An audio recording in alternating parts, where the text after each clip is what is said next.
கண்ணன் கழலினை நன்னும் மனமுடையீர் என்னும் திருநாமம் தென்னம் நாரணமே. குரு சேனல் நேயர்களுக்கு எனது அன்பு வணக்கம். தற்போது மத்ஸ்ய ஜெயந்தி வர இருக்கிறது. அதாவது பெருமாளுடைய முதல் அவதாரம். அதை ஒட்டி அவருடைய வைபவங்களை பற்றி நாம் அறிந்து கொள்ள இருக்கிறோம். நமது கேள்விகளுக்காக பதில் சொல்வதற்காக நம்முடன் இணைந்திருப்பவர் ஸ்ரீ ராம்தாஸ் அவர்களுக்கு என்னுடைய அன்பு வணக்கம். ஹரே கிருஷ்ணா. ஹரே கிருஷ்ணா. சுவாமி, இப்போது பெருமாளுடைய முதல் அவதாரம் அப்படின்னு சொன்னால் மத்ஸ்ய அவதாரம் அப்படின்னு சொல்கிறோம். இது முதல் அவதாரம் தானா? பாகவதத்துடைய வரிசையில் எவ்வாறு கொடுக்கப்பட்டுள்ளது அப்படிங்கிறத தொடங்கலாம்னு நினைக்கிறேன். அடுத்ததாக இந்த அவதாரத்துக்கும் தமிழ்நாட்டுக்கும் என்ன சம்பந்தம், அதையும் பற்றி கொஞ்சம் விளக்கணும். நல்ல விஷயம். மத்ஸ்ய அவதாரம் வந்து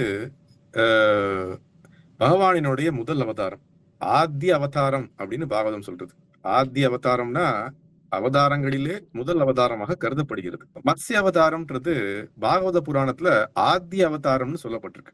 ஆத்திய அவதாரம்னா முதல் அவதாரம் தான். ஆனா பகவானினுடைய அவதாரங்கள்ல இது முதல், இது கடைசி, இது இந்த மாதிரி நடுவுல வந்த அவதாரங்கள்ன்றது இல்ல. பகவானுடைய அவதாரங்கள் எல்லாமே ஒரு விசித்திரமான விஷயங்களுக்காக வர்றார் பகவான். அதுவும் வந்து தன்னுடைய இச்சானுரூபம் அப்படின்னு சொல்ல மாதிரி அவர் இச்சானுரூபம், அவருடைய சுயம் சிந்தனையினால வர்றார். இப்ப நம்ம எல்லாம் பிறந்தது எப்படி பிறந்தோம்? நம்ம வந்து நிர்பந்தப்படுத்தப்பட்டு வரோம் இந்த உலகத்துக்குள்ள. நாம பிறந்தது நம்ம கர்ம வினையினால் ஒரு தாயினுடைய கர்ப்பப்பையில் 10 மாதம் இருந்து அதற்கப்புறம் வந்து கஷ்டப்பட்டு அழுது கொண்டே இந்த உலகத்துக்கு வரும். ஆனால் பகவான் எப்படி வர்றாரு அப்படின்னா இச்சானுரூபம். அப்ப எஸ்ய தலேஷ தேசா அப்படின்னு பிரம்மசமிதால பிரம்ம சொல்ற மாதிரி அவர் இச்சானுரூபம், தானே விருப்பப்பட்டு இந்த நமக்காக வர்றாரு அவர் இந்த உலகத்துக்குள்ள. ஆமா, சுவாமி சொல்லும்போது சட்டுன்னு நினைவுக்கு வந்தது என்ன அப்படின்னா, இதே நீங்கள் சொன்ன அதே விஷயம் தமிழில் சங்க இலக்கியத்தில் பார்த்தோம்னா பரிபாடல் ரொம்ப அழகாக சொல்கிறாங்க. அதாவது பிறவா பிறப்பில்லை பிறப்பித்தார் இல்லையே. அதாவது பிறவாத பிறப்பில்லைன்னா பெருமாள் எத்தனையோ அவதாரங்கள் எடுக்கிறார். ஆனால் வந்து பிறப்பித்தார் இல்லையே அப்படின்னா அவருக்கு கட்டளையிட்டு பிறக்க வேண்டும் அப்படின்னு சொல்லி யாரும் பண்ணலை. கர்மாவினாலோ அல்லது வேறு எதனாலோ அவர் பிறப்பதில்லை, தன்னுடைய இச்சையால் பிறக்கிறார் அப்படிங்கிறது ரொம்ப அழகாக வந்து பரிபாடலையும் பதிவாயிருக்குங்கிற விஷயத்த இங்கே சொல்லலாம் அப்படின்னு சொல்லி. ரொம்ப முக்கியம் நீங்க சொன்ன விஷயம். பாருங்களேன், நம்மளுடைய தமிழ் கலாச்சாரம் எப்படிப்பட்ட கலாச்சாரம்னா, நம்மளுடைய சங்க இலக்கியங்கள்ல இருக்கக்கூடிய இலக்கிய நூல்கள்லயே நம்மளுடைய பாரம்பரியமான சனாதன சிந்தனைகள் ரொம்பவே ஆழமா இருந்திருக்கு. அதனால தமிழுக்கும் சனாதனத்திற்கும் எந்த விதமான தொடர்பும் இல்லை, தமிழ்ன்றது சனாதனத்திற்கு எதிரானதுன்னு இன்னைக்கு பேசக்கூடிய நபர்கள் எல்லாருக்குமே நீங்க சொன்ன விஷயம் ஒரு முக்கியமான ஒரு விஷயமா நான் பார்க்கிறேன். அதனால நல்ல விஷயம் அது இருக்கு. சோ அப்ப இந்த மத்ஸ்ய அவதாரத்தை பற்றி எல்லா புராணங்களையும் விவரிக்கப்பட்டிருக்கு. அதுலயும் நீங்க கேட்ட கேள்வியில மத்ஸ்ய புராணம்ன்றதான் இருக்கிறதுலயே புராணங்களிலேயே மிக பழமையான புராணமா கருதப்படுகிறது. அந்த மத்ஸ்ய புராணத்துல தான் வந்து நிறைய விஷயங்கள், நம்ம ஆத்மானா என்ன, எப்படி பிறக்கிறோம், பகவானினுடைய விஷயம் என்ன, நமக்கும் பகவானுக்குள்ள தொடர்பு என்ன, இந்த மத்ஸ்ய அவதாரமாக எதற்காக தோன்றுகின்றார் அப்படின்ற விஷயத்தை எல்லாமே மத்ஸ்ய அவதாரத்துல வருது. அது ரொம்ப பழமையான ஒரு புராணம். அதற்கப்புறம் அக்னி புராணத்துல வருது. அதே மாதிரி நான் சொன்ன மாதிரி பாகவத புராணத்திலையும் இது வந்து 8வது ஸ்கந்தத்துல 24வது அத்தியாயத்துல ரொம்ப விவரிப்பா வருது இந்த மத்ஸ்ய அவதாரத்தினுடைய விஷயங்கள். இப்ப நீங்க கேட்ட கேள்வி, 2வது கேள்வி போறதுக்கு முன்னாடி இன்னொரு சின்ன விஷயம் சொல்றேன். இந்த மத்ஸ்ய அவதாரம் 2 முறை நடைபெற்றது. 2 முறை நடைபெற்றது. 2 முறையும் பகவான் என்ன பண்றாரு அப்படின்னா, ஒவ்வொரு மனு முதல்ல வந்து சாக்ஷுஷ மனுனுடைய காலத்துல முதல்ல வரார். அப்புறம் வந்து விவஸ்வான் இப்ப இருக்கக்கூடியவர் முந்தி இருக்கும்போது சுவாயம்புவ மனு காலத்திலையும் வர்றார் அவர். அப்ப சுவாயம்புவ மனுவிலையும் வர்றார், சாக்ஷுஷ மனுவிலையும் வர்றார். சோ 2 மனுக்களுடைய காலத்துல இந்த மத்ஸ்ய அவதாரம் நடைபெற்றது அப்படின்ற விஷயத்தை நீ பாகவத புராணத்தின் மூலியமா பார்த்துக்கிறோம். இப்ப நீ கேட்ட 2வது கேள்வி, நான் இந்த மத்ஸ்ய புராணத்திற்கும் தமிழ்நாட்டுக்கும் உள்ள தொடர்பு என்ன அப்படின்னு கேட்டீங்க. ரொம்பவே ஆழமான தொடர்பு. நீ கேட்ட கேள்வினால எனக்கு டக்குன்னு ஞாபகம் வந்தது என்னன்னா, அவர் வந்து பகவானினுடைய அந்த விஷயம் சொல்லப்பட்டிருக்கிறது எப்படி சொல்லப்பட்டிருக்குன்னா, சத்தியவரதன்ற ஒரு அரசன் இருந்தான். அவனை பத்தி நான் அப்படி பேசுவோம், நீங்க சொன்னதுக்காக சொல்றேன். அந்த அரசன் என்ன அரசன்? திராவிட ஈஸ்வரன். பாகவதத்துல வரக்கூடிய ஸ்லோகம் எப்படிப்பட்ட ஸ்லோகம்னா, சத்தியவிரதோ அஞ்சலி கதாம், அவன் வந்து அஞ்சலி கொடுத்து கொண்டிருந்தான். அஞ்சலி கதாம் சகா தோயேன பாரதா. சகா தோயேன பாரதானா, நம்மளாம் கங்கைக்கு போறோம், கங்கையில போய் என்ன பண்ணுவோம் அப்படின்னா நீரை கெடுத்து கொடுப்போம். அப்ப உத்சர்ஜே நாதி தோயே, உத்சர்ஜேனா நதியிலிருந்து அவனுடைய கைக்கு ஒரு மீன் வந்து விழுகின்றது. அந்த மீன் வந்து அவன் கையில வந்து விழுறது. அவன் வந்து கங்கையில போய் நீரை கொடுக்கறான். அந்த நதியில, எந்த நதின்றதையும் சொல்ல வரேன், கங்கையில இல்ல, நதியில. அப்ப உத்சர்ஜே நதி தோயா சாப்பரிம் திராவிட ஈஸ்வரஹா. அப்ப இந்த திராவிட நாடு அப்படின்னு சொல்லக்கூடிய அந்த காலம், அந்த இது வந்து நம்மளுடைய பழமையான விஷயங்களே இருந்திருக்கு. இந்த திராவிட தேசம் ஆமா. அது வந்து இன்னைக்கு வந்த சொற்பொருள் இல்ல. அதே மாதிரி சில பேர் சொல்லுவாங்க, சங்கராச்சாரியார் முதல்ல சொன்னார். அவர் பேர் என்ன, ஆதிசங்கரர் வந்து முதல்ல சொன்னப்போதான் இந்த திராவிடன்ற வார்த்தை வந்ததுன்னு சில பேர் சொல்லுவாங்க. ஆனா இல்ல, நம்ம இங்க பார்க்கிறோம் பாகவத புராணத்துல 5000 வருஷத்துக்கு முன்னாடியே மத்ஸ்ய புராணத்துல என்ன வருது, திராவிட ஈஸ்வரகான்ற வார்த்தை வருது. அப்ப அவன் வந்து திராவிடனுடைய ஈஸ்வரனா இருந்திருக்கான். யார், சத்தியவிரதன், அந்த அந்த அந்த அரசன். அப்ப திராவிட ஈஸ்வரன்னா யாரு, அது பாண்டிய மன்னனை தான் குறிக்கிறது. அப்ப பாண்டிய மன்னனுடைய காலத்துல பாண்டியனுடைய வம்சாவளி, பாண்டியனுடைய முந்தைய வம்சாவளி இருந்தவன் தான் இந்த சத்தியவர்த்தன். நீங்க அதனாலதான் பாத்தீங்கன்னா, இன்னொரு விஷயம் எனக்கு நீங்க சொன்னோன்னே எனக்கு இன்னொரு விஷயம் இப்ப தோன்றுது. என்னன்னா, பாண்டியர்களுடைய அர்த்தம் எது, மீன் தான் அவங்களுடைய இதுவே. நீங்க பாத்துருப்பீங்க, அவங்களுடைய அந்த குறியீட்டு மீனுடைய குறியீட்டு. அப்ப பாத்தீங்கன்னா இந்த சத்தியவர்த்தன் தான் அவங்களுக்கு எல்லாருக்கும் முன்னோடவன். அந்த மீனினுடைய அடையாளம் தான் மத்ஸ்யாவதாரம். அந்த மத்ஸ்யாவதாரத்தின் அடையாளம் தான் பாண்டியம் தேசத்துல வந்து மீனினுடைய அடையாளமா இருந்தது. சுவாமி சொன்னது போலவே இன்னொரு விஷயமும் சொல்லப்படுது. அதாவது புகழேந்தின்னு ஒரு புலவர் இருந்ததாகவும் அவர் ஒரு பாட்டில் இதை சொல்கிறார். அதாவது இப்போ சோழனையும் பாண்டியனையும் வந்து ஒப்பிட்டு சொல்லும்போது, உன்னுடைய புலியின் அவதாரம் வந்து பெருமாள் எடுக்கலை, ஆனால் மீனுடைய அவதாரத்தை பெருமாள் எடுத்தார் அப்படின்னு சொல்லி பாண்டியனுக்கு அந்த சிறப்பு இருக்கிறதாக புகழேந்தி புலவர் சொல்கிறார். கரெக்டாக நீங்கள் சொன்னது கரெக்ட் ஆகுது. அங்கே அவன் எங்க வச்சு பண்ணா இந்த இந்த தபஸ்யா எங்க பண்ணி கொண்டிருந்தான், கிருத்தமாலான்ற ஒரு நதி. கிருத்தமாலான்ற நதி எது, கிருத்தமாலான்றது நம்மளுடைய தாமிரபரணி.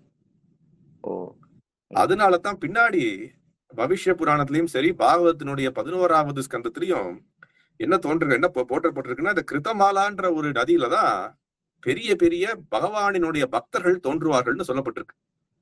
அதுதான் நான் பின்னாடி என்ன சொல்றோம், ஆழ்வார்கள்னு சொல்றோம். ஆழ்வார்கள்னா என்ன பண்ணாங்கன்னா, இந்த ஏரியால தான் தோன்றாங்க. இந்த கிருத்தமாலான்னு சொல்லக்கூடிய தாமிர நதிக்கரையின் பக்கத்துல தான் தோன்றாங்க. பகவானை வந்து போற்றி பாராட்டி பகவானினுடைய விஷயங்களை பாமர மக்களுக்கும் கொண்டு போய் சேர்த்ததுல ஆழ்வார்களை போல ஒரு மிகப்பெரிய பங்கு இந்த கலியுகத்துல யாருமே ஆட்டினதில்லை. அப்ப அதனால இந்த கிருத்தமாலான்னு சொல்லக்கூடிய அந்த நதின்றது தாமிரபரணி நதின்றது சொல்லப்பட்டிருக்கு. அந்த கிருத்தமாலா நதிக்கரையில அவன் வந்து இந்த தபஸ்யா செய்து கொண்டிருந்தான். அப்படி இந்த மீன் வந்தது அப்படின்றது கதை. அதனால நீங்க கேட்ட 2வது கேள்வி, நமது திராவிட ஈஸ்வரனாகிய சத்தியவர்த்தன் திராவிட தேசமான பாண்டிய தேசத்தில் ஒரு மீனினுடைய வடிவமாக பகவான் வந்து தோன்றினார். அந்த பகவானினுடைய வடிவத்தை பற்றி தான் நம்ம மத்ஸ்யாவதாரம்னு போற்றி போல்றோம், தெரிஞ்சுக்கிறோம். ஆமா. இப்படி பார்க்கும்போது இந்த மன்னனுக்காக தோன்றினார் அப்படிங்கும்போது அவதாரத்துடைய நோக்கம் என்ன? ஏன்னா பொதுவாக பிரளயம் வந்ததாக சொல்வார்கள், அதுலேருந்து காப்பாற்றுறதுக்காக பெருமாள் வந்ததாக சொல்கிறாங்க. இன்னொரு வெர்ஷனில் என்ன கேள்விப்படுறோம் அப்படின்னா, ஒரு அசுரன் வேதங்களை மறைத்து வைத்தான், அதை காப்பாற்றுவதற்காக வந்தார் அப்படின்னு சொல்கிறாங்க. எது சரியானது, எது புராணங்களில் சொல்லப்பட்டிருக்கு, அதை பற்றி விளக்கணும். சொன்னது வந்து சரியான விஷயம்தான். நம்மளுடைய சாஸ்திரம் என்ன சொல்லப்பட்டிருக்கு அப்படின்னா, பிரம்மதேவர் 100 வருஷம் வாழ்றார். அவருக்கு ஒவ்வொரு நாளும் நம்மளை போல 12 மணி நேரம் பகல், 12 மணி நேரம் இரவு. அப்ப அந்த 12 மணி நேரத்துக்குள்ள 14 மனுக்கள் வந்து தோன்றி விடுவாங்க. ஒவ்வொரு மனுவினுடைய காலத்திற்கு அப்புறமும் என்ன நடக்கும் அப்படின்னா, அவருக்கு வந்து ஒரு சின்ன ஒரு மினி பிரளயம்னு சொல்லுவோம் இல்லையா, ஒரு சின்ன பிரளயம் நடக்கும். அவர் வந்து இரவு நேரத்தை தூங்கும் போது என்ன ஆகும் அப்படின்னா, இரவு நேரத்தை தூங்கும் போது அந்த பிரளயத்துல இருக்கக்கூடிய 3 லோகங்கள், பூர் புவர் ஸ்வர் அப்படின்னு சொல்லக்கூடிய 3 லோகங்கள்ல இருந்து என்ன ஆகும்னா பிரளயம் ஏற்பட்டு, அதெல்லாம் தண்ணியால், நீரினால், ஜலத்தினால் வந்து நிரப்பப்பட்டு எல்லா உயிர்வாழிகளும் மறுபடியும் பகவானிடம் போயிட்டு திருப்பி வருவாங்க அப்படின்றது நம்ம சாஸ்திரத்தில் சொல்லப்பட்டிருக்கிற விஷயம். அப்ப முதல் மனுவாகிய சுவாயம்புவ மனு அப்படின்னு சொல்லக்கூடிய அந்த மனுவினுடைய காலத்துல என்ன ஆகுது அப்படின்னா, பிரம்மதேவருடைய அந்த இரவு பொழுது வருது. பிரம்மதேவருடைய இரவு பொழுதுல அவர் என்ன நினைக்கிறார் அப்படின்னா, நான் வந்து கொஞ்சம் உறங்கிக் கொள்ளலாமே அப்படின்னு நினைத்து கொஞ்சம் உறங்கிக் கொள்வதற்கான ஒரு ஆசையில் உறங்க போறார். அவர் உறங்க போக சமயத்துல என்ன ஆகுது அப்படின்னா, அந்த பிரளயம் நடக்கிறதுக்கான நேரம் வந்தாச்சு. அவர் பகவானினுடைய பிரம்மதேவன்றது நம்ம பௌதிக உலகத்திலேயே டாப் மோஸ்ட் போஸ்ட். நீங்களும் பிரம்மதேவரா இருந்திருக்கீங்க, நானும் இருந்திருக்கேன். நீங்களும் பிரம்மதேவரா ஆக முடியும், நானும் பிரம்மதேவரா ஆக முடியும். ஓ. ஏன்னா சாஸ்திரம் என்ன சொல்லுகின்றது அப்படின்னா, நம்ம வந்து அதுவும் பிரபுபாதர் இஸ்கானுடைய ஸ்தாபகாச்சாரியர் அடிக்கடி சொல்லுவார். என்ன சொல்லுவார் அப்படின்னா, நாம வந்து ஆன்மீக உலகத்திலிருந்து பௌதிக உலகத்துக்குள்ள வரும்போது முதல்ல பிரம்மதேவரா தான் வரும். ஒரு பிரம்மதேவராக இருந்து அதற்கப்புறம் மறுபடியும் என்ன பண்றோம், ஆசையின் காரணமாக தேவர்களாக வந்து, அப்புறம் ஆசையின் காரணமாக இந்த பூர்லோகத்துல வந்து ஆசையின் காரணமாக 84 லட்சம் வகையான உயிரினங்கள்ல பிறந்து இறந்து ஜன புனரப்பி மரணம், புனரப்பி ஜனனம், ஜட்டரி சயனம்னு சொல்ற மாதிரி மறுபடியும் ஒரு தாயினுடைய கருக்குள்ள போய்கிட்டு இருக்கோம். அப்ப நம்ம எல்லாருமே பிரம்மதேவரா இருந்தோம். அந்த பிரம்மதேவர் என்ன பண்றாரு அப்படின்னா, அவர் வந்து உறங்கும் நேரத்துல கூட என்ன பண்றாரு, அந்த வேதங்களுடைய வெளிப்பாடு அவர் அவருடைய திருநாயிலிருந்து வருது. அவர் வந்து வேதங்களை உறக்க சொல்லிக் கொண்டே உறக்க போறார் அவர். அப்ப அங்க இருக்கக்கூடிய அந்த அசுரன் ஒருத்தன் என்ன பண்றான் அப்படின்னா, இதை எப்படியாவது இப்ப ஏன்னா அசுரர்களுக்கு அந்த வேதங்களுடைய கூட்டு கிடைப்பதில்லை. ஏன்னா அவங்களுடைய கர்ம வினையின் காரணமாக அவங்க வந்து செய்த புண்ணியத்தினுடைய பலன் இல்லாத காரணத்தினால் அவங்களுக்கு வந்து வேதத்தினுடைய நாணயம் கிடைக்க போவதில்லை. அவங்க வந்து அஞ்ஞானத்தில் வாழ்கின்றார்கள். அஞ்ஞானத்தில் வாழ்வதனால் அவங்களுக்கு வந்து வேதங்கள் கிடைக்க போவதில்லை. அப்ப இந்த ஹயக்ரீவன் சொல்லக்கூடிய அசுரன், இந்த ஹயக்ரீவர் வேற, பகவான் வந்து ஹயக்ரீவர் அவதாரம் வந்தது அது வேற. அது வந்து பகவானே ஹயக்ரீவராக அந்த குதிரை முகத்தோட வந்தார் அப்படின்ற விஷயத்தை நம்ம பார்த்திருக்கோம். அது வந்து அவருடைய அவதாரம். இவன் பேர் வந்து ஹயக்ரீவன். சில இடங்கள்ல வந்து அதுதான் இன்னொரு விஷயம் என்ன அப்படின்னா, நம்மளுடைய எல்லா விதமான புராணங்கள்லயும் புராணம்ன்றது நடந்த நிகழ்ச்சிக்கான ஒரு குறிப்பு. அதனாலதான் அதுக்கு வரலாறு, இது கட்டுக்கதை இல்லை. இப்ப நம்ம எல்லாம் இன்னைக்கு என்ன சொல்றோம், ஹிந்து மித்தாலஜின்னு சொல்றோம். பிரிட்டிஷ்காரன் வந்துட்டு போனதுக்கு அப்புறம் அது மித்தாலஜியே கிடையாது. அது என்ன அப்படின்னா எல்லாம் வரலாற்று கூற்றுகளை என்ன பண்றாங்க, புராணங்கள் என்ன பண்றது, ஹிஸ்டாரிக்கல் ஃபேக்ட்ஸா அதை வந்து குறிப்பிட்டு கொண்டே வருது. அப்ப ஒவ்வொரு புராணங்களிலும் சில விஷயங்கள் வந்து மாறி இருக்கலாம், அல்லது முதல் விஷயம் நடந்தது இன்னொரு விஷயம் திருப்பி நடக்கும் போது அரசர்கள் மாறி இருக்கலாம். அந்த இவனுக்கு வந்து சங்காசுரன் பேரும் இருக்கு அப்படின்னு சொல்லப்பட்டிருக்கு சாஸ்திரத்துல. சங்கனுடைய ரூபத்துல இருந்தான். அந்த சங்கனுடைய ரூபம் தான் ஹயக்ரீவருடைய ரூபம். இப்ப நீ சில நேரம் பார்த்தீங்கன்னா சங்கு மாதிரி தான் இருக்கும் குதிரையினுடைய முகமும். ஒரு குதிரையினுடைய முகமும் சங்கு மாதிரி தான் இருக்கு. சோ அப்ப நம்மளுடைய ஆச்சாரங்கள் என்ன சொல்றாங்க அப்படின்னா, அவன் சங்கு முகத்துல தான் இருந்தான், ஆனா பார்ப்பதற்கு குதிரை முகம் மாதிரி இருந்தான். அதனால ஒரு இடத்துல ஹயக்ரீவன் சொல்லப்பட்டிருக்கு, ஒரு இடத்துல அவருக்கு வந்து சங்காசுரன் சொல்லப்பட்டிருக்கு.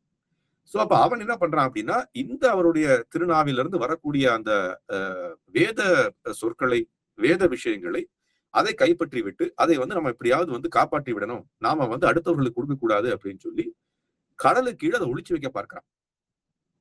அப்ப அந்த காலத்திலேயே ரெக்கார்டிங் இதெல்லாம் இருந்தது. இன்னைக்கு தான் நம்ம வந்து சிடி ஆணி ரெக்கார்ட் பண்ணி கொண்டிருக்கோம். அப்ப அவன் என்ன பண்றான், அந்த வேத கூற்றுகளை ஒளித்து வைத்து அடுத்தவர்களுக்கு கிடைக்கக்கூடாது, என்னை தவிர யாருக்கும் இந்த வேத நூல்கள் கிடைக்கக்கூடாதுன்ற விஷயமாக என்ன பண்றான், அவன் அதை வந்து மறைத்து வைக்க பார்க்கிறான். அதை வந்து கடலுக்கு கீழே அந்த இது கீழே கடலுக்கு கீழே ஒளித்து வைக்க பார்க்கிறான். பகவான் எல்லாம் முற்றும் அறிந்தவர், பரமாத்மா, அவருக்கு தெரிந்து விடுகின்றது. அவர் என்ன பண்றாரு அப்படின்னா, ஒரு பெரிய மத்ஸ்ய ரூபம் எடுக்கின்றார். மத்ஸ்ய ரூபம் எடுத்து அந்த அந்த வேத நூல்களை, வேத விஷயங்களை மறைத்து வைத்தானோ அதை மேல கொண்டு வருகின்றார், தண்ணீருக்கு மேல. அதனால இருளிலிருந்து வேதங்களை வெளிச்சத்துக்கு கொண்டு வந்தவர் இல்லையா. அதுதான் வந்து தமசீமா ஜோதிர்கமயன்னு சொல்றோம். தமசீமா ஜோதிர்கமயரா என்ன, தமசிலிருந்து ஜோதின்னு இடத்துக்கு கொண்டு வரக்கூடியவர் பகவான். நாம எங்களையும் கொண்டு வாழ பகவானிடம் வேண்டுகின்றோம். அதான் அந்த ஸ்லோகம்.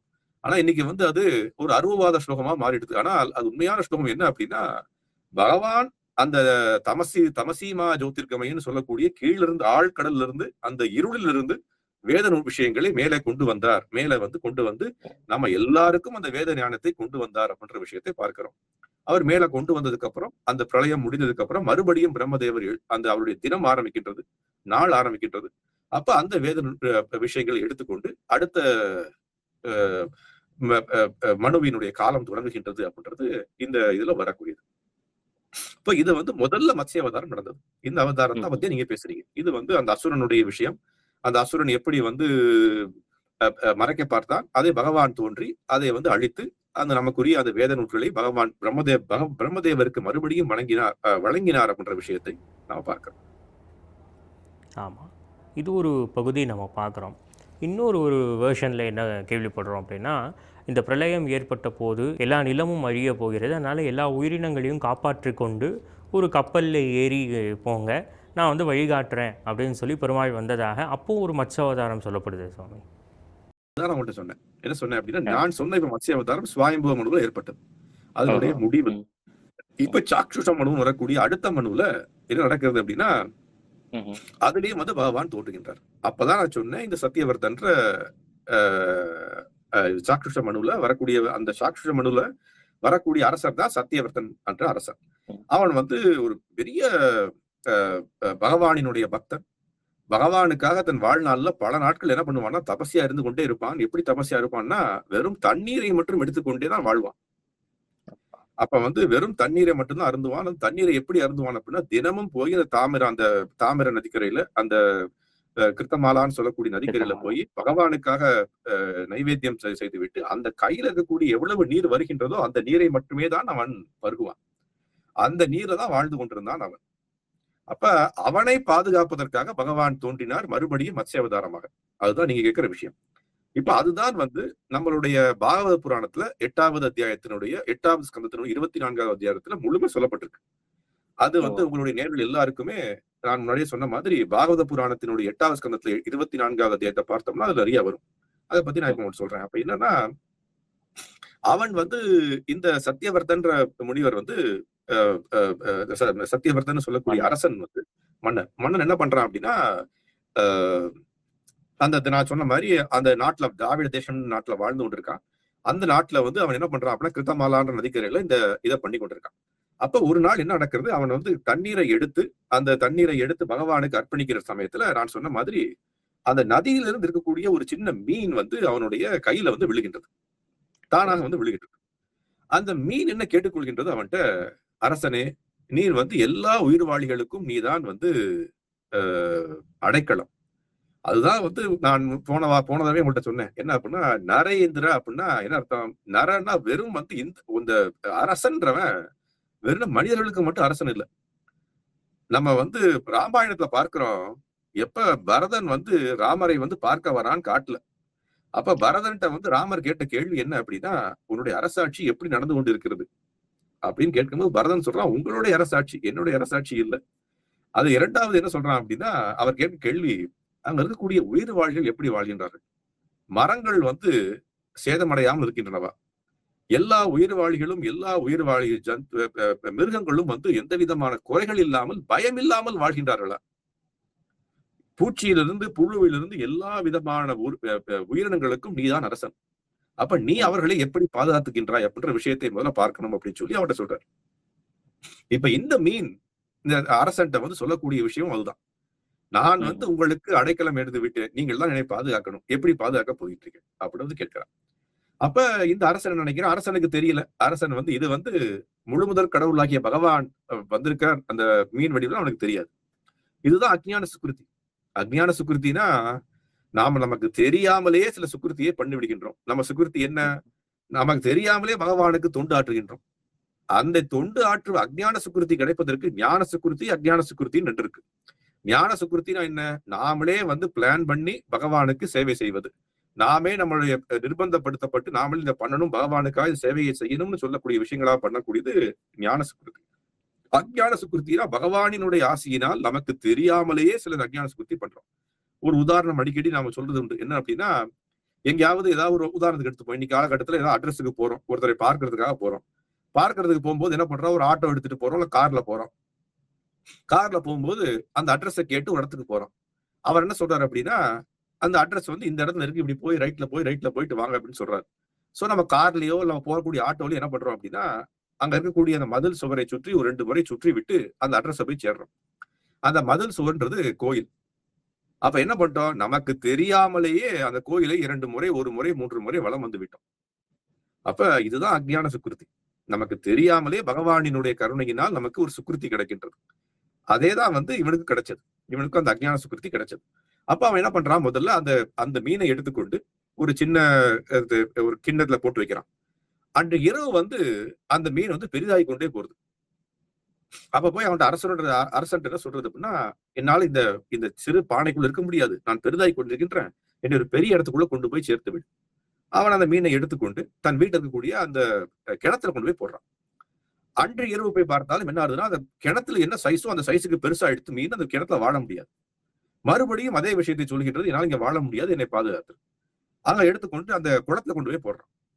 அந்த குளத்தை விட பெரிதாக போயாச்சு. இவ்வளவு பெரிய மீனாக மாறிவிட்டது. அந்த குளத்துல வந்து அதால வாழ முடியல. அதுக்கப்புறம் என்ன பண்றாங்கன்னா, மிகப்பெரிய ஒரு ஏரியில கொண்டு போய் போடுறான். அந்த ஏரியில கொண்டு போய் போட்டதுக்கு அப்புறம் 2 நாள்ல அது வந்து ஏரிய ஃபுல்லாவே வந்து ஆக்கிரமிச்சாச்சு. அந்த மீன் அவ்வளவு பெருசா மாறியாச்சு. மறுபடியும் என்னை பாதுகாத்து விடு, என்னை பாதுகாத்து விடுன்னு கேட்டுக்கொண்டே இருக்கு அந்த மீன். சோ அரசன் என்ன பண்றான் அப்படின்னா, அந்த அரசன் வந்து அந்த மீனை எடுத்துக்கொண்டு இனிமே ஒண்ணும் பண்ண முடியாது அப்படின்னு சொல்லி கடல்ல கொண்டு போய் சேர்த்தாச்சு. கடல்ல கொண்டு போய் சேர்த்தோன்னே அந்த கடலை விட மிகப்பெரியதான மீனாக மாறிவிட்டாச்சு. அவனுக்கு அப்பதான் தோன்றுகின்றது, சாதாரண மீன் இல்ல, ஏதோ ஒரு நம்மளை தாக்குவதற்கு வந்து அசுரனா அல்லது யார் இவன், யார் நீன்னு தெரியலையே அப்படின்ட்டு, யார் நீ, உண்மையை சொல்லு, எதுக்காக வந்து இந்த மாதிரி பண்ணி கொண்டிருக்கின்றாய், நான் இந்த மாதிரி ஒரு உயிர்வாளியை பார்த்ததே இல்லை இந்த இதுல கடலுக்குள்ள, யார் நீ? அப்பொழுது பகவான் வந்து தோன்றி அவனுக்கு சொல்றார், நான் தான் முழுமுதற் கடவுளாகிய பகவான் கிருஷ்ணர். நான் வந்து இந்த வந்து உன்னை பாதுகாப்பதற்காகத்தான் இங்க வந்தேன். ஒன்றும் 7 நாட்கள்ல இந்த பிரளயம் வரப்போகுது. இந்த 7 நாட்கள்ல நான் சொன்ன மாதிரி பூர், புவர், ஸ்வர்ன்னு சொல்லக்கூடிய 3 லோகங்கள், பூர்லோகம், புவர்லோகம், ஸ்வர்கலோகம், இந்த 3 லோகத்துல வாழக்கூடிய அனைத்து உயிர்வாழிகளும் தண்ணீரால் மூழ்கப்பட்டு அது வந்து ஒரு பிரளயமாக மாறி அவர்கள் மாய்ந்தது போனதுக்கு அப்புறம் மறுபடியும் அடுத்த யுகம் ஆரம்பிக்கும் போது அவங்கள திரும்பி வருவாங்க. அப்ப நான் என்ன பண்ணுவோம் அப்படின்னா, அந்த 7வது நாள்ல ஒரு படகு வரும். அந்த படகு என்ன பண்ணும் அப்படின்னா, நீ அந்த படகுக்குள்ள ஏறிக்கொள், சப்த ரிஷிகள் வருவார்கள். நீ என்ன பண்ணலாம் அப்படின்னா, இங்க இருக்கக்கூடிய விதைகள், நல்ல ஒரு இந்த ஹெர்ப்ஸ் சொல்லக்கூடிய மருந்து பொருட்கள், அதே மாதிரி அனைத்து விதமான அடுத்த உயிர்வாழிகள் தோன்றுவதற்கு தேவையான அனைத்து விதமான விஷயங்களையும் சேர்த்து வை இந்த 7 நாட்கள்ல. அந்த படகுல சேர்த்தாச்சு. இந்த சப்தரிஷிகள் வரக்கூடிய சப்தரிஷிகள் பிராமணர்கள் என்ன பண்ணுவாங்க, உன்னை வந்து அதை எடுத்துக்கொண்டு அதுல வந்து நான் மீனாக வருவேன். இந்த மீனுடைய அந்த முன்னாடி இருக்கக்கூடிய அந்த இதுல வந்து அந்த படகு வந்து கோக்கப்பட்டிருக்கும். நான் உனக்கு வந்து இந்த பிரளயம் நடக்கும்போது சமயத்தில் அந்த படகு இருக்கக்கூடிய மக்கள் மட்டும் வாழ்வார்கள். அவங்க வந்து அடுத்த பிரளயத்திற்கு எப்படி வந்து வேதங்களை திருப்பி கொண்டு வரணும், திருப்பி உயிர்வாழிகளை எப்படி கொண்டு வரணும்ன்ற விஷயங்களை அவர் ஈடுபடுத்துவார்கள் அப்படின்னு சொல்லிட்டு அவர் மறைஞ்சிடறாரு. அதே மாதிரி 7 நாள்ல அந்த படகு வருது. இவன் ஏறிக்கொள்கின்றான். தான் சேர்த்து வைத்த அனைத்து விதமான விதைகள், ஔஷதங்கள் எல்லாத்தையும் எடுத்து உள்ள சேர்க்கிறான். சேர்த்ததுக்கு அப்புறம் என்ன பண்றான் அப்படின்னா, பார்த்து சப்தரிஷிகள் வராங்க. சப்தரிஷிகள் அவனுக்கு சொல்றாங்க, இந்த மாதிரி நீ வந்து பகவானை பற்றி நினைத்துக் கொடு, அந்த பகவானை நினைத்துக் கொண்டே இரு, பகவானை நினைப்பதுதான் அந்த பிரளய சமயத்துல உனக்கு வந்து நீ பகவானை காட்டக்கூடிய மிகப்பெரிய துண்டாக இருக்கும் அப்படின்னு சொல்லி அவன் வந்து அந்த இவர்கிட்ட சொல்றாங்க. சோ அவனும் என்ன பண்றான் அப்படின்னா, பகவான்கிட்ட வந்து பிரார்த்திக்க ஆரம்பிக்கின்றான். தன்னுடைய ஆழமான மனதுல பகவானை நினைத்துக் கொண்டு பகவானை பிரார்த்திக்க ஆரம்பிக்கிறான். அவன் பிரார்த்தித்த ஸ்லோகங்கள் ரொம்ப அருமையான ஸ்லோகங்கள். பாகவத புராணத்துல அந்த 8வது அத்தியாயம் 8வது 24வது ரொம்ப அற்புதமா வருது.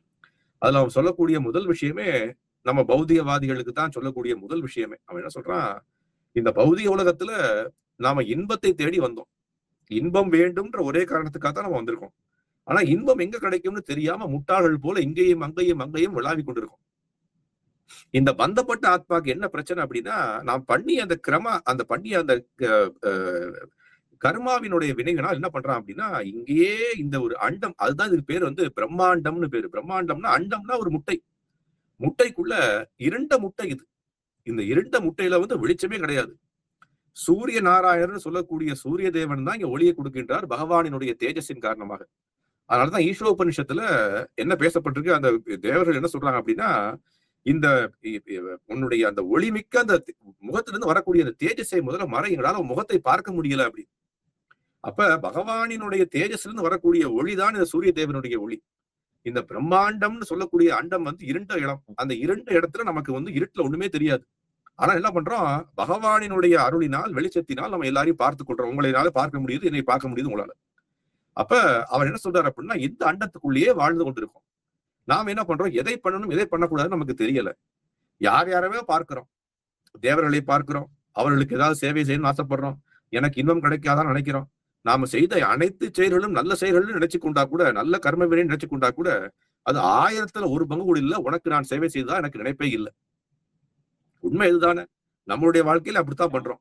நாம இன்னைக்கு பண்ணக்கூடிய அனைத்து விஷயங்களுமே, எனக்கு ஏதாவது வியாதிகள் வரக்கூடாது, எனக்கு நல்ல பதவி வேண்டும், எனக்கு நல்ல பணம் வேண்டும், எனக்கு அழகான மனைவி வேண்டும், என்னுடைய புதர்களுக்கு முதல்ல சீட்டு கிடைக்கணும், என்னுடைய பையனுக்கு விசா கிடைக்கணும், என்னுடைய பையன் போய் ஆஸ்திரேலியால வாழணும், என்னுடைய பையன் போய் அமெரிக்கால வாழணும் அப்படின்னு பகவான்கிட்ட போய் இதைத்தான் கேட்டுக்கொண்டே இருக்கோமே தவிர, என்னை உன்னுடைய சரணாகதியில் கொண்டு வா, நான் சரணாகதி அடைய வேண்டும், உனக்கு சேவை செய்ய மனப்பான்மையை கொண்டு வர வேண்டும், எனக்கு உன்னை தவிர வாழ்க்கையில் வேற வழி இல்லை, வழி இல்லை, வழி இல்லை என்ற விஷயத்தை நாம் பேசுவதே இல்லை. நீங்கள் சொன்னது போல சுவாமி, இந்த நேரத்தில் சரியாக எனக்கு நினைவுக்கு வந்தது என்ன அப்படின்னா, அதாவது ஸ்ரீ வைஷ்ணவத்தில் சொல்வதுண்டு, அதாவது கற்பகத்தருவிடம் போய் கௌபீனம் கேட்பது போல அப்படின்னு சொல்லி. அதுபோல் சுவாமி சொன்னது போல் எத்தனையோ விஷயங்கள் கற்பகத்தரு மாதிரி பெருமாள் இருக்கும்போது நம்ம லௌகீகமான விஷயங்களை கேட்குறோம் அப்படிங்கிறத அப்படி சொல்லுவாங்க. துருவ மகாராஜ் சொல்லியா, துருவ மகாராஜ் என்ன சொன்னார்னா, பகவானை பார்த்து என்ன அவர் வந்ததே எதுக்காக, ராஜ்யத்துக்கு தான் தபசி பண்றார். என்னுடைய ராஜ்யம் எனக்கு கிடைக்கணும்னு தபசு பண்ணியாச்சு. யார தபசி பண்ணணும் தெரியல. நாரத முனிவர் என்ன சொல்றார், நாராயணன் ஓம் நமோ நாராயணன், நாராயணரை பாடி நாராயணர் வர்றார். வந்ததுக்கு அப்புறம் பகவானை பார்த்ததுக்கு அப்புறம் என்ன கேட்கணும்னு தெரியல. பகவானை பார்த்ததுக்கு அப்புறம் கேட்க வந்தது மறந்தாச்சு. அவர் சொல்லக்கூடிய விஷயம் என்ன அப்படின்னா, பார்வை என்னுடைய ஒரு துரதிருஷ்டவசமான நிலை என்ன அப்படின்னா, நான் கேட்க வந்தது என்ன அப்படின்னா, உடைந்த கண்ணாடிகளை.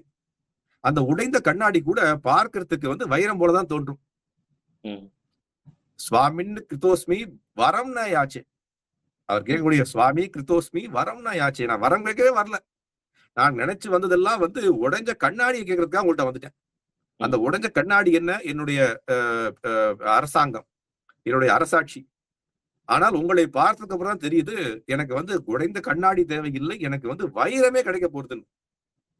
அப்ப அது நீங்க சொன்ன விஷயம். அதனால அப்ப என்ன பண்றோம், நாம என்ன பண்றோம், ஒரு குருவை பார்க்கிறோம், குருவை நமக்கு சரணடைகிறோம். அவன் சொல்லக்கூடிய விஷயம், சத்தியவர்த்தன் சொல்லக்கூடிய விஷயத்த சொல்றேன். அப்ப குருவிடம் சரணடைகிறோம். குரு என்ன பண்றாரு அப்படின்னா, நமக்கு தகுந்த பாதையை கொடுக்கின்றார் இல்லையா. அவர் தத்வித்தி பிரணிபாத்தேன பரிபிரஷ்னேன சேவையா உபதேக்ஷாந்தி தத்ஞானம் ஞானினா சத்வதர்ஷினான்னு கிருஷ்ணர் பகவத்கீதை சொல்ற மாதிரி தான். என்ன அப்படின்னா, யாராவது ஒரு ஞானி, யாராவது ஒரு குரு, அவரிடம் சரணடைய வேண்டும், அவருக்கு சேவைகள் செய்ய வேண்டும். அவர்கள் சேவை செய்ததன் காரணமாக அவர்கள் திருப்திப்பட்டு நமக்கு என்ன பண்ணுவார்கள்னா, ஞானினா தத்துவதர்ஷினகா, அவர்கள் ஞானிகள் தத்துவதர்ஷி, நமக்கு காட்டுவார்கள், வழியை காட்டுவார்கள். அப்ப அதுதான் அவன் சொல்றான். அப்ப என்ன சொல்றான், என்னுடைய இதயத்தில் இருந்து பகவானே, என்னுடைய வாழ்க்கையினுடைய இறுதி காலத்தில் எனக்கு என்ன பண்ண வேண்டும், நான் எதை அடைய வேண்டும், எதுதான் வாழ்க்கையினுடைய குறிக்கோள்ன்றதை நீதான் காட்ட வேண்டும் அப்படின்ற விஷயத்தை வேண்டிக் கொள்கின்றான் அவன். அப்ப அவன் வேண்டிக் கொண்டதுக்கு அப்புறம் என்ன நடக்குது அப்படின்னா, அவன் அந்த பிரளயம் நடந்தாச்சு. பிரளயம் முடிஞ்சதுக்கு அப்புறம் பகவானே தோன்றுகின்றார். பகவானே தோன்றி அவருக்கு என்ன பண்றார், அங்க இருந்த சப்தரிஷிகளுக்கும் இந்த சத்தியவர்த்தனுக்கும் அந்த மனசுக்குள்ள வேத ஞானத்தை எடுத்துக் கொடுக்கின்றார் அவர். அவன்தான் நம்ம இருக்கிற வைவஸ்வத மனு. இப்ப நம்ம இருக்கிறது வைவஸ்வத மனுவினுடைய காலம். இந்த வைவஸ்வத மனுவுல யாரு வைவஸ்வதன், அந்த விவஸ்வான் அப்படின்னு சொல்லக்கூடிய அவருடைய அந்த வைவஸ்வ மனு தான் இந்த சத்தியவர்த்தன். சத்தியவர்த்தன் தான் எந்த மனு காலத்துல திருப்பி மனுவாக தோன்றுகின்றான். அந்த மனுதான் வைவஸ்வத மனு. அதுதான் நம்ம இன்னைக்கு எல்லாரும் நம்ம சங்கல்பத்துல வைவஸ்வத மன்வந்திரே, வைவஸ்வர மன்வந்திரேன்னு சொல்லிக்கொண்டே இருக்கோம் இல்லையா. அதுதான் இந்த வைவஸ்வன். அந்த வைவஸ்வன் தான் போன சக்ஷுஷ மனுல அவன் சத்தியவர்த்தனாக இருந்தான். அந்த சத்தியவர்த்தனுடைய அவனை திருப்திப்படுத்துவதற்காக பகவான் மீன் வடிவத்துல மத்ஸ்ய அவதாரம் ரூபத்துல வந்தார் அப்படின்ற விஷயத்த பார்க்கிறோம். இதை நீங்கள் சொன்னது போலவே இதை தொடர்பு படுத்தி பார்த்தா கூட நம்ம பாண்டியர்களுடைய மெய்கீர்த்தியில் கூட இதை பார்க்குறோம். எத்தனையோ யுகங்களை தாண்டி பாண்டியர்கள் நின்றார்கள் அப்படின்னு சொல்லிலாம் தங்களை புகழ்ந்து எழுதிக்கிறாங்க. ஒருவேளை இந்த தொடர்புகள் கூட இருக்கலாம் தொடர்ந்து. ஆமா, கண்டிப்பா அது கண்டிப்பா இருக்கு. அது அந்த காலத்திலேயே அதுதான் திருப்பி சொல்றேன். என்ன அப்படின்னா, இதுல பாகவதத்துல எப்படி இருக்கு அப்படின்னா, நீங்க பாகவத புராணத்தை யாராவது ஹிஸ்டாரிக்கல் ஸ்டடி, எங்க இதுல ஒருத்தர் பண்ணிருக்காரு, ஹிஸ்டாரிக்கல் ஸ்டடி பண்ணீங்கன்னா, கிருஷ்ணர்கிட்ட இருந்து ஆரம்பிச்சு இன்னைக்கு வரைக்கும் எல்லா அரசர்களுடைய லீனியாலஜியை பிடிக்க முடியும். அதான் பாகவத புராணத்தினுடைய சிறப்பு அம்சம். அதுதான் கிரேட் பாரதான்னு சொல்லக்கூடிய இந்த மகா பாரத கண்டம்னு சொல்லக்கூடிய மிகப்பெரிய அந்த பாரத வருஷத்துல யார் யாரு எந்தெந்த காலகட்டத்துல யார் யார் ஆட்சி செய்தார்கள், அவருடைய பையனை யாரு, புதல்வர்கள் யாரு, பொண்ணுகள் யாரு அப்படின்னு வரக்கூடிய பியூரா லீனியாலஜி நம்ம எடுக்க முடியும். சோ அதனால என்னுடைய பாயிண்ட் என்ன அப்படின்னு, நீங்க சொன்ன மாதிரி பாண்டியர் மன்னனும் நம்ம நம்ம வரக்கூடிய பாகவத புராணத்துல வரக்கூடிய விஷயத்துக்கு ஒட்டிதான் இருந்திருக்கோம். இது தனியா ஏதோ தனியா ஒரு இது இல்ல அப்படின்ற விஷயம் தான் நீங்க சொல்லக்கூடிய விஷயம் வருது. சோ அது ரொம்ப முக்கியமான விஷயம். இப்ப சொல்லுங்க. அதான் இப்படி சொல்லும்போது சுவாமி, மத்ஸ்ய அவதாரம் பற்றி சொல்லும்போது மத்ஸ்ய ஜெயந்தி எப்படியெல்லாம் கொண்டாடப்படுகிறது, அனுசரிக்கப்படுகிறது, அதுபோல் மத்ஸ்ய அவதாரத்துக்கு என்று தனியாக கோவில்கள் இருக்கின்றனவா, அதை பற்றி கொஞ்சம் சொல்லணும். ஓகே. இப்ப என்னன்னா, முதல்ல மத்ஸ்ய அவதாரத்துக்கு கோயில்கள் இருக்கா அப்படின்றத முதல்ல சொல்றேன். இருக்கு. மத்ஸ்ய அவதாரத்துக்கு முக்கியமான கோயில்கள் இருக்கு. மத்ஸ்ய அவதாரத்துக்காகவே ஒரு இதுல வந்து நாகலாபுரம் அப்படின்ற ஒரு ஊர் இருக்கு ஆந்திர பிரதேசத்துல. அந்த நாகலாபுரம்ன்ற ஊர் வந்து திருப்பதிக்கு பக்கத்துல நினைக்கிறேன். நான் வந்து போனதில்ல, கேள்விப்பட்டிருக்கேன். அந்த நாகலாபுரத்துல மத்ஸ்யாவதாரத்தினுடைய ரூபமாகவே பகவான் இருக்கார் அவர். அவருக்கு வந்து வேத நாராயண சுவாமின்னு பேரு. வேத நாராயண சுவாமி திருக்கோயில்னு சொன்னா அவங்க சொல்லுவாங்க. அதுல எப்படி இருப்பாருன்னா, பகவானினுடைய கீழ் ரூபம் வந்து மீன் ரூபமா இருக்கும். முகம் மட்டும் விஷ்ணு ரூபமா இருக்கும். சோ மேல இருக்கக்கூடிய முகங்களும் அந்த மேல் உடம்பு மட்டுமே விஷ்ணு ரூபமா இருக்கும். அந்த இது கீழே இருக்கக்கூடிய பாதை வந்து மீன் ரூபத்துல இருப்பார் அவர். ரொம்ப அற்புதமான வேத நாராயண சுவாமி திருக்கோயில் ரொம்ப அற்புதமான கோயில்.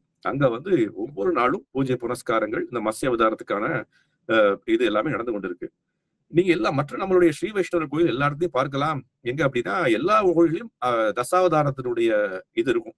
ஷோலிங்கர்ல இருக்கு. ஷோலிங்கர் போனீங்கன்னா கூட அங்க வந்து தசாவதாரத்துல மத்ஸ்யாவதாரத்துக்கும் தனி சன்னதி இருக்கு. ஏன் ஸ்ரீரங்கத்திலேயே இருக்கு. இன்னைக்கு யாரும் அதை வந்து யாரும் பெருசா போறது இல்ல. ஆனா தசாவதாரத்தினுடைய ஸ்ரீரங்கத்திலேயே நம்மளுடைய தசாவதாரத்தினுடைய கோயில் இருக்கு. முக்திநாத்ல இருக்கு. நீங்க முக்திநாத் நிறைய பேர் காட்டுறது இல்ல. போனா முக்திநாத்ல வெறும் அதை முக்திநாத்தை மட்டும் பார்த்துட்டு வந்துடுறோம். முக்திநாத்துக்கு பக்கத்திலேயே ஒரு தசாவதாரத்துக்கான ஒரு சன்னதிகள் இருக்கு. அங்கேயுமே மத்ஸ்யாவதாரத்துக்கு ஒரு அற்புதமான கோயில் இருக்கு. ஜெகநாத் பூரிலயும் இருக்கு. ஜெகநாத் பூரிலையும் ஜெகநாத் பூரி நம்ம எப்போதும் சொல்லக்கூடிய வைஷ்ணவ சம்பிரதாயத்தை எல்லா வைஷ்ணவ சம்பிரதாயங்களும் போற்றி வணங்கக்கூடிய ஜெகநாத் பூரிலையும் இந்த வழிபாட்டு வழிமுறைகள் நடந்து கொண்டுதான் இருக்கு. இப்ப இது வந்து இது ஒரு விஷயம். இப்ப நீங்க கேட்ட கேள்வி வழிபாட்டு முறை என்ன அப்படின்னு கேட்டீங்க. இப்ப என்னன்னா, இது வந்து வழிபாட்டு முறைன்ற விஷயத்தை விட நாம என்ன பண்றோம், இப்ப அதுதான் நான் முன்னாடி சொன்னேன். முதல்ல நான் சொல்லக்கூடிய விஷயங்கள் என்ன அப்படின்னா, பகவான் நான் போன தடவை நீங்க கேட்கும்போது நான் இந்த விஷயத்த சொன்னேன். என்ன சொன்னேன் அப்படின்னா, பகவான் தோன்றுவது வந்து 2 ரூபங்களாக தோன்றுகின்றார் அவர். ஒண்ணு வந்து ஸ்வாம்சம், விபின்னாம்சம். ஸ்வாம்சம், விபின்னாம்சம் 2 விதமா தோன்றுறார். ஸ்வாம்சம்னா என்ன? அவருடைய பர்சனல் எக்ஸ்பேன்ஷன். பர்சனல் எக்ஸ்பேன்ஷன்னா எப்படி நான் சொல்ற மாதிரி ராமராக தோன்றுவது, அல்லது வந்து கிருஷ்ணராக வருவது, பின்னாடி கல்கி அவதாரமாக வரப்போறார், இந்த புத்தராக வந்தது, இதெல்லாம் வந்து என்ன அப்படின்னா ஸ்வாம்சம்னா அவருடைய பர்சனல் எக்ஸ்பேன்ஷனாக வரக்கூடியது. அவருடைய தன்னுடைய இதுல இருந்து அப்படியே விரிவாக்கமாக வரக்கூடியது. விபின்னாம்சம் அப்படின்னா என்ன பண்றது அப்படின்னா வெவ்வேறு விதமான உயிர்வாளிகளாக தோன்றுவது. விபின்னாம்சம் பிரிக்கப்பட்ட அம்சங்கள் வெவ்வேறு உயிர்வாளிகளாக தோன்றுவது. மத்ஸ்ய அவதாரம், கூர்ம அவதாரம், வராக அவதாரம், இது எல்லாமே வந்து பகவானினுடைய ரூபம் தான். ஆனா என்ன பண்றாரு அவர் தன்னுடைய ரூபத்திலிருந்து மாற்றி ஒரு விபின்னாம்சம்னு சொல்லக்கூடிய மாற்று அம்சமாக தோன்றுகின்றார் அவர். அப்ப இந்த மாற்று அம்சமாக தோன்றக்கூடிய அனைத்து விதமான அவதாரங்களுக்கும் நம்ம என்ன பண்றோம் அப்படின்னா ஒரு சாஸ்திரத்துல அதற்குன்னு ஒரு வேத வழிமுறைகள் படி வழிபாடு பண்ணக்கூடிய முறைகள் குறிப்பிடப்படல. அங்க இருக்கு. நம்ம வந்து இப்ப பாகவத புராணத்துல என்ன சொல்லப்பட்டிருக்கு அப்படின்னா ரொம்ப அற்புதமான வார்த்தைகள் வருது பாகவத புராணத்திலேயே. பாகவத புராணத்துல என்ன சொல்லப்பட்டிருக்கு, இந்த மத்ஸ்ய அவதாரத்தை பற்றி யார் ஒருத்தன் வந்து கேட்கிறானோ அவனுக்கு சர்வ கில்பிஷைஹி, அவனுக்கு எல்லா விதமான பாவங்களும் போகக்கூடிய ஸ்ருத்வா முச்சிதே சர்வ கில்பிஷைன்னு வருது. ஸ்ருத்வா முச்சதே சர்வ கில்பிஷைன்னு. அப்ப எல்லா விதமான முச்சதே சர்வ கில்பிஷைனா எல்லா விதமான பாவங்களும் போகக்கூடிய விஷயம் அது. அப்புறம் யார் ஒருத்தர் அதை சொல்லுகின்றாரோ அவதாரே ஹரேர் யோயம் கீர்த்தையே அவகம் நரக, யார் ஒருத்தர் கீர்த்தனமாக இந்த அவதாரத்தை பற்றி சொல்லுகின்றானோ அவனுக்கு என்ன நடக்கும் அப்படின்னா சங்கல்போ தஸ்ய சித்தியந்தி, அவன் நினைக்கக்கூடிய சங்கல்பம், அவன் சங்கல்பம் எடுத்துட்டான்னா சங்கல்பம் கண்டிப்பாக நடக்கும். அப்ப அவ்வளவு ஏற்றம் இந்த மத்ஸ்ய அவதாரத்தை பற்றி விஷயங்கள் பாடுவதற்கு. இப்ப நீங்க வந்து கேட்பதற்கோ அதை சொல்லுவதற்கோ அவ்வளவு விசேஷம் அப்படின்னா அதை வழிபாட்டு முறையா பார்ப்பது ரொம்ப முக்கியமான விஷயம். அப்ப இத வந்து ஏதாவது வழிபாட்டு வழிமுறைகள் இருக்கா அப்படின்னு சொன்னீங்க அப்படின்னா இன்னைக்கு நிறைய பேர் சொல்லுவாங்க. இன்னைக்கு சில இடங்கள்ல எனக்கு கேள்விப்பட்ட விஷயங்கள் நான் வந்து இதை வந்து உறுதிப்படுத்த முடியாத சில விஷயங்கள். எனக்கு சில பேர் என்ன சொல்லிருக்காங்க அப்படின்னா அங்க இருக்கக்கூடிய அந்த ராமேஸ்வரம் அல்லது வந்து இந்த ஸ்ரத்தா வழிமுறைகள்லாம் செய்யறாங்க இல்லையா, ஸ்ராத்தம் செய்யக்கூடிய இடங்கள்ல எல்லாம் வந்து சில இடங்கள்ல சில மந்திரங்களை சொல்லி இந்த மீன்களுக்கு நம்ம வந்து ஏதாவது கொடுக்கிறோம், அது வந்து மத்ஸ்யாவதாரத்துக்கு கொடுக்கக்கூடிய விஷயமாக மாறும் அப்படின்னு சொல்லி சில விஷயங்கள் பண்ணி கொண்டிருக்கின்றார்கள். அது எவ்வளவு தூரம் வந்து வேத வழிமுறைக்கு உட்பட்டது அப்படின்றது எனக்கு தெரியல. ஆனா சில இடங்கள்ல நடந்து கொண்டிருப்பதாக நான் கேள்விப்பட்டேன். அதே மாதிரி பகவானை பற்றி அந்த இதையே வந்து பாகவதத்திலேயே அது வந்து எப்படி பகவானை வந்து பிரார்த்திக்க வேண்டும்ன்ற விஷயமே வருது 8வது ஸ்கந்தத்துல. ஓம் நமோ ஓ. பகவதே முக்கியதமாய. என்ன அர்த்தம்? ஓம் நமோ பகவதே முக்கியதமாய. அப்ப நமோ சாத்வாய பிராணாய ஔஜசே. என்ன விஷயம்? ஓம் நமோ பகவதே, பகவானே உனக்கு நான் பிரார்த்தனை. ஓம் நமோ பகவதே, எல்லாரும் தெரிஞ்ச வார்த்தை.